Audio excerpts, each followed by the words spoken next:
Hej så alle sammen og velkommen til den 4. december. Vi har i dag lørdag, og ved I hvad? Det betyder, at det er endnu en bydag. Men hvad er det, vi har altså her, når vi står op om morgenen, sådan efter sådan en god fredag her? Har vi en masse tømmermænd, som vi skal komme igennem? Hvordan er det, man kommer igennem tømmermænd? Jamen, er det en reparations... Det er jo en reparationsøl. Det er jo faktisk det, man kan kalde Nej. en klassiker. Nej. Som vi kommer ud med. John! Det er John! Ja. Og man kan jo så sige, det er jo faktisk en øl, som mange danskere drikker i dagligdagen, og det er jo en god reparationsbajer efter sådan en hård bytur. Endelig en øl, vi kender faktisk. Jeg skal lige høre den en gang, skal jeg? Det er jo en kapseløl, det her. Og hvem andre til at åbne en kapsel end vores helt egen kapselminister, Lukas Nygaard? Yes. Det, der er dejligt ved dem her, det er jo, at man bare lige nemt hurtigt kan få den åbnet op i alle situationer, man faktisk står i. Du behøver ikke nogen åbner til den sådan bestemt. Så det er jo bare lige... Så er det jo, man kan jo se, det er en handel. Du hælder meget pænt op, hvis jeg kan se. Hvad er det helt præcis, du gør der? Jamen, det vi gør, det er jo, at man vil jo gerne helst have mest muligt ud af øllen, som vi jo får her.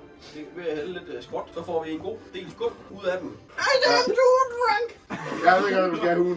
Hvad tænker du om den lige sådan? Jamen, kan vi få lidt at vide fra vores ølekspert? Drenge, igen, så har jeg lidt sådan, det her, vi kender den jo alle sammen, ikke? Det eneste, jeg kan sige om den her, det er, at det lyder måske sjovt, men det skal næsten synges for. Og jeg kender en, der har en god syngesange, inden vi under denne flotte øl. Min helt egen Frederik Elmholm i her.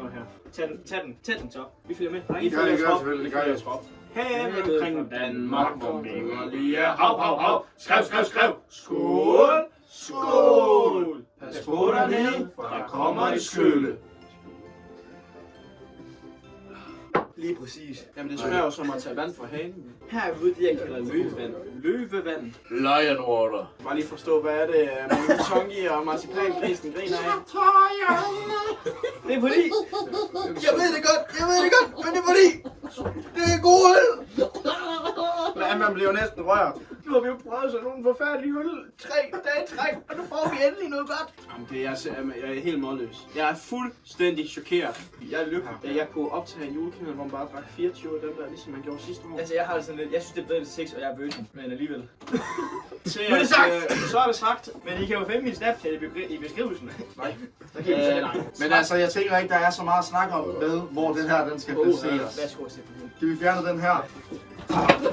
Okay. Monkey Tongi er åbenbart lidt forvirret. Og så har vi jo så proppet vores Carlsberg Tuborg Classic, mener jeg.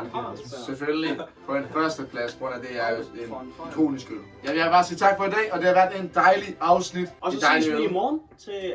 Hvad er det for i dag? Det er den anden advent! Søndag den 5.